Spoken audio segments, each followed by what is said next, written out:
وایو چې دا مقصد موږ نه حاصل کړی تر هغه وخته پورې د دې ځایه موږ نه ځو. موږ د ځان سره کفنونه هم راوړي دي، موږ د ځان سره سامانونه هم راوړي دي، ټول انتظامات هم کړي دي. نو ټول کارکونان به انشاءالله مستقیم په دې ځای باندې خلاص وکړه. هم دومره بس دی، نور د کونډو رنډو هم پکار دی، نور زخمي زړونو ته پټۍ پکار مرهم پکار دی. راتلونکي نسل ته کتاب پکار قلم پکار دی، راتلونکي نسل ته کتاب پکار قلم پکار دی. موږ لره امن په هر وخت په هر قدم پکار دی. د انقلاب د راوستلو نارې مه لګوئ، وطن کې اور د بلولو نارې مه لګوئ.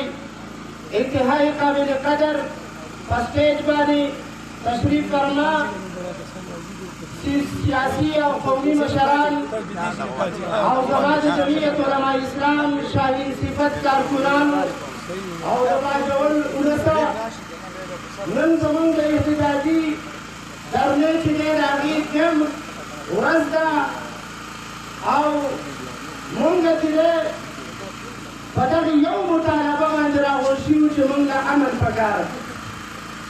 عزتمنو مسلمانانو وروڼو، امن چې دی زموږ اسلامي او شرعي حق دی او امن قرآن او حدیث کې الله رب کائنات هغه چې دی د لوی نعمتونو نه لوی نعمت چې دی هغه امن شمار کړی.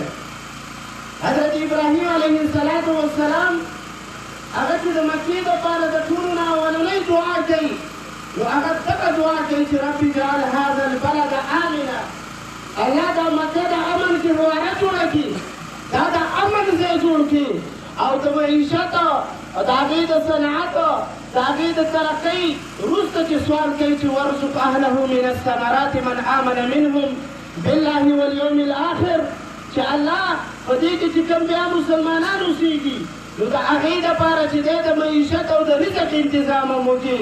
او الله ورته جواب کې څه وایي؟ وقال ومن كفر فأمتعه قليلا. الله فرمایي چې ابراهیمه یوازې مسلمان نه، کوم چې کافر دی هغه ته به د دنیا امن او د دنیا فواید چې دی هغه ورکوم، خو آخرت کې به ثم اضطره الى عذاب النار، آخرت کې به جهنم اور ته چې دی هغه بیا راکاږم. وروڼو د ټولو د انسان دپاره اولنی شیز هغه امن دی او دا قرآن هم بیان کړی دی. او که یو مسلمان په دنیا کې وژلی کېږي، جناب رسول الله صلی الله علیه وسلم حدیث ما تاسو ته وویې چې لزوال الدنیا اهون من الله تعالی من قتل مؤمن. د دنیا ته ورانېدل دا الله ته اسان دي، خو د یو مسلمان وژل دا په الله باندې ډېر ګران دي او الله ته ډېر ناخوښه دي. همدغه ناره چې زمونږ اسلامي او شرعي ناره ده، د پاکستان آئین هم موږ ته اجازت راکړی او د هر مملکت د هر ملک دا ذمهواري داري چې هغه خپل شهري ته امن ورکړي. خو افسوس زموږ او ستاسو په داسې ملک کې ژوند دی چې موږ د هغې دپاره احتجاجونه کوو چې موږ له امن راکړه. موږ د خپل امن غوښتلو لپاره چې هغه زما شرعي حق دی، هغه زما اسلامي حق دی، هغه زما سیاسي حق دی، هغه زما د دې ملک د شهري هر یو وګړي حق دی.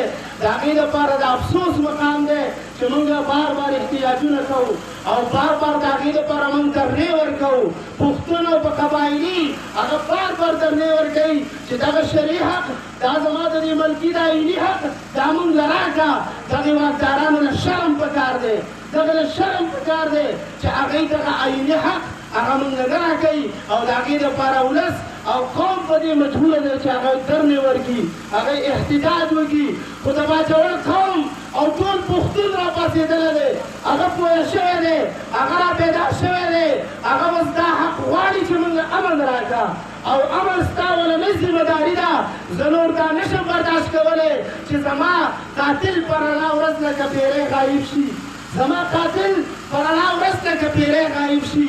ما ته د قام په واکدارانو کې څه چل ښکاري.